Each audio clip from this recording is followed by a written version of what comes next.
All of you, good morning, my dear student. Today we are discussions electrochemistry, very important topics.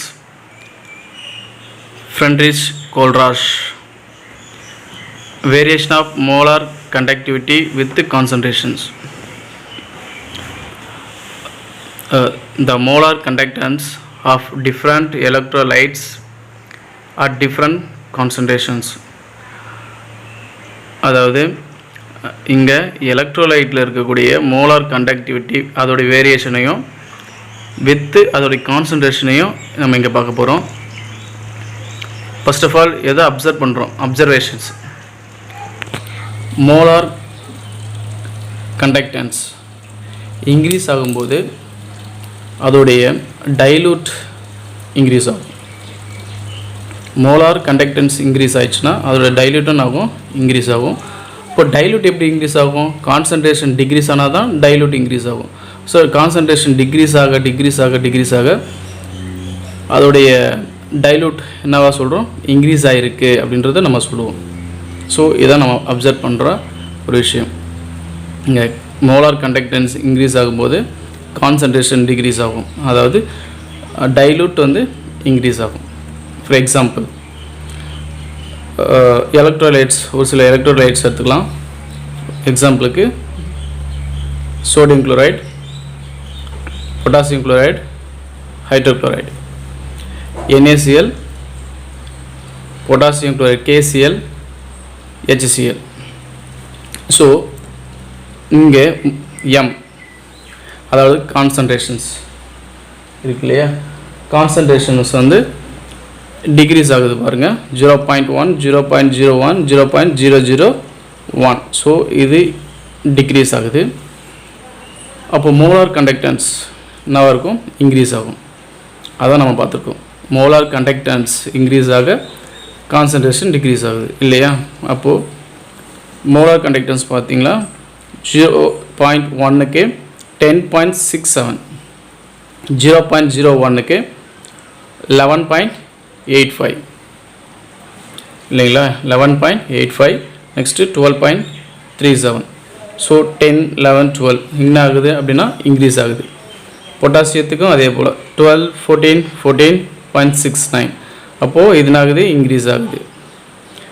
39, 41, 42. So எப்படி இருக்குது? Increase ஆகிருக்கு. So இந்த மாதிரி concentration decrease ஆகும்போது molar conductance increase ஆகுது. So இதுதான் இந்த லெசனில் கொடுத்துருக்காங்க. யார் சொல்லியிருக்கேன்னா ஃப்ரெட்ரிச் கோல்ராஷ்ன்றதை எக்ஸ்பிளைன் பண்ணியிருக்காரு. நெக்ஸ்ட்டு இதோடைய ஃபார்முலாவாக எதை எடுத்துக்கிறாங்க?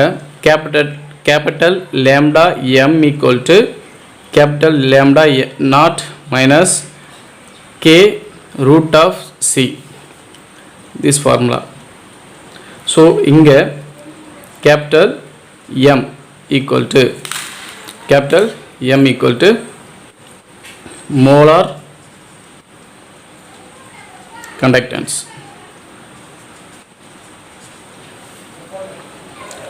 Next, capital M not equal to limiting.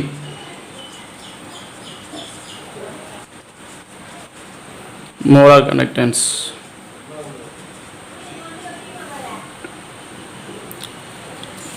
Next minus K negative, அதாவது மைனஸ் இருக்கு இல்லையா? அப்போ negative slope. Next root of C.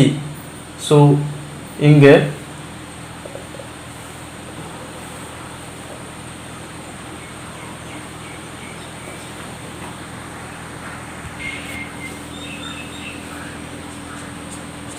அதாவது சீனே சொல்லலாம். சி என்ன சொல்லலாம் அப்படின்னா அதோடைய கான்சன்ட்ரேஷன் ஆஃப் த எலக்ட்ரோலைட்டோடைய கான்சன்ட்ரேஷன்ஸ்.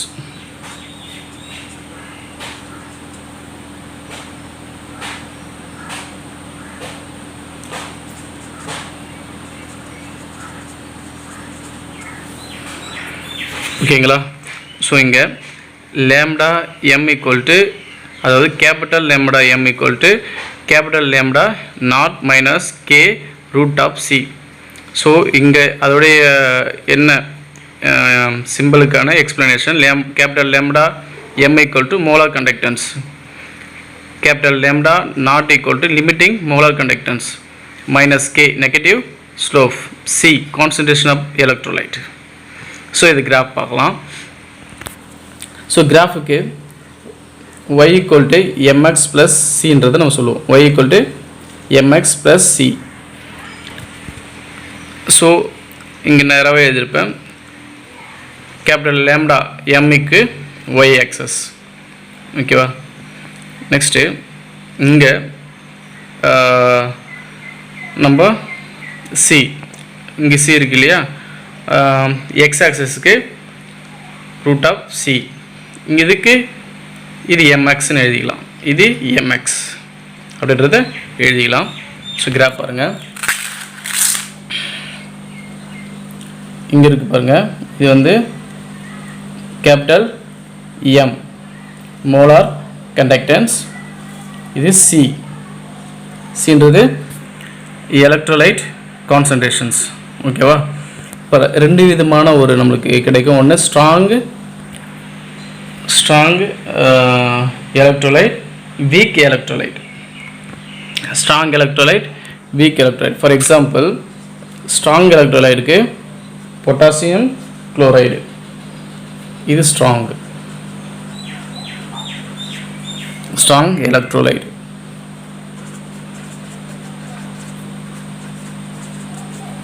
நெக்ஸ்ட்டு வீக் எலக்ட்ரோலைடுக்கு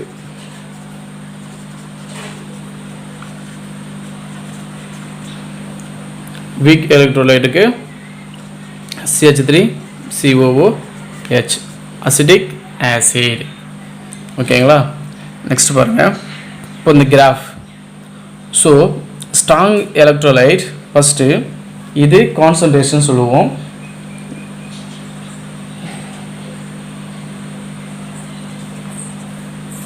ஒரு குறிப்பிட்ட பாயிண்டில் கான்சன்ட்ரேஷன் ஆகுது அப்படின்னா நம்ம ஏற்கனவே சொல்லியிருப்போம், கான்சன்ட்ரேஷன் டிக்ரீஸ் ஆகும்போது எலக்ட்ரோலைட் மோலார் கண்டக்டன்ஸ் இன்க்ரீஸ் ஆகும். ஸோ டிக்ரீஸ் ஆகுது 4 பாயிண்ட்லேருந்து 0.2 பாயிண்ட்டுக்கு. ஸோ டிக்ரீஸ் ஆகும்போது ஒரு குறிப்பிட்ட ரேஞ்சில் போயிட்டு ஆகுது அப்படின்னா ஸ்டாப் ஆகிடும். ஸோ மோலார் கண்டக்டன்ஸ் இன்க்ரீஸ் ஆகும். ஸோ ஒரு ஸ்ட்ரைட் லைனில் நம்மளுக்கு அந்த லைன் வந்து நம்மளுக்கு கிடைக்கும், ஸ்ட்ரைட் லைனில்.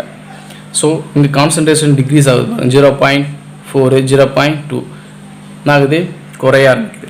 ஓகே, டிக்ரீஸ் ஆகும்போது 0.02 0.04 கான்சன்ட்ரேஷன் இன்க்ரீஸ் ஆகுது இல்லையா. அப்போ அங்கே மோலார் கண்டக்டன்ஸ் இன்க்ரீஸ் ஆகுது இல்லையா. அப்போ ஒரு குறிப்பிட்ட ரேஞ்சில் போய் ஸ்டாப் ஆகிடும். ஸோ இந்த இடத்துல ஆகக்கூடிய ஸ்டாப் ஆகுது இல்லையா, இந்த இடத்துல ஸ்டாப் ஆகிடும். இது இன்க்ரீஸ் ஆகாது, டிக்ரீஸ் ஆகாது. ஸோ இந்த இடத்துக்கு வந்து நம்ம என்ன சொல்கிறோம்னா லிமிட்டிங் மோலார் கண்டக்டன்ஸ். இந்த இடத்துக்கு லிமிட்டிங் மோலார் கண்டக்டன்ஸ். இது strong electrolyte. Next, weak electrolyte, the same decrease the concentrations, increase the molar conductance, increase ஆகிட்டு போயிட்டே இருக்கும். ஸோ ஒரு குறிப்பிட்ட ரேஞ்சில் ஸ்டாப் ஆகாது. என்ன ஆகுது அப்படின்னா, ஸோ கொஞ்சம் கொஞ்சமாக என்ன ஆகுது அப்படின்னா, ஸோ டிக்ரீஸ் ஆகிட்டு திரும்ப என்ன ஆகுது, இன்க்ரீஸ் ஆகிட்டு போயிட்டே இருக்கும். ஒரு குறிப்பிட்ட ரேஞ்சில் நிற்காது. இந்த இடத்துல நம்மளுக்கு லிமிட்டிங் மோலார் கண்டக்டன்ஸ் கால்குலேட் பண்ண முடியாது. எங்கே அப்படின்னா வீக் எலக்ட்ரோலைட்டுக்கு. வீக் எலக்ட்ரோலைட்டுக்கு நம்ம லிமிட்டிங் மோலார் கண்டக்டன்ஸை என்ன பண்ண முடியாது, கால்குலேட் பண்ண முடியாது. ஸ்ட்ராங் எலக்ட்ரோலைட்டுக்கு கால்குலேட் பண்ணலாம். ஏன்னா ஒரு குறிப்பிட்ட ரேஞ்சில் ஸ்டாப் ஆகிடும். அந்த இடத்துல இன்க்ரீஸும் ஆகாது, டிக்ரீஸும் ஆகாது. ஸோ இந்த ரேஞ்சு தான் நம்ம ஃப்ரெண்ட்லிஸ் கோல்ராஸ் அப்படின்றவர் எக்ஸ்பிளைன் பண்ணியிருக்காரு. Variation of molar conductivity with concentrations. அப்போது கான்சன்ட்ரேஷன்ஸ் வேரியபிள் ஆகும்போது மோலார் கண்டக்டிவிட்டியும் வேரியபிள் ஆகும். அதாவது கான்சன்ட்ரேஷன் குறையும் போது மோலார் கண்டக்டிவிட்டிஸ் இன்க்ரீஸ் ஆகும். ஸோ அப்படி இன்க்ரீஸ் ஆகும்போது ஸ்ட்ராங் எலக்ட்ரோலைட் ஒரு குறிப்பிட்ட ரேஞ்சில் ஸ்டாப் ஆகிடும். அந்த இடத்துல லிமிட்டிங் மோலார் கண்டக்டிவிட்டிஸை ஃபார்ம் ஆகும். அது கால்குலேட் பண்ணலாம். பட் வீக் எலக்ட்ரோலைட்டில் அந்த மாதிரி ஸ்டாப் ஆகாது. அது ஒரு குறிப்பிட்ட ரேஞ்சில் இன்க்ரீஸ் ஆகிட்டு போயிட்டே இருக்கும். ஸோ அங்கே லிமிட்டிங் மோலார் கண்டக்டன்ஸ் நம்ம என்ன பண்ண முடியாது, கால்குலேட் பண்ண முடியாது அப்படின்றத இந்த டாபிக் மூலிமா எக்ஸ்பிளைன் பண்ணியிருக்காரு. Thank you my dear student.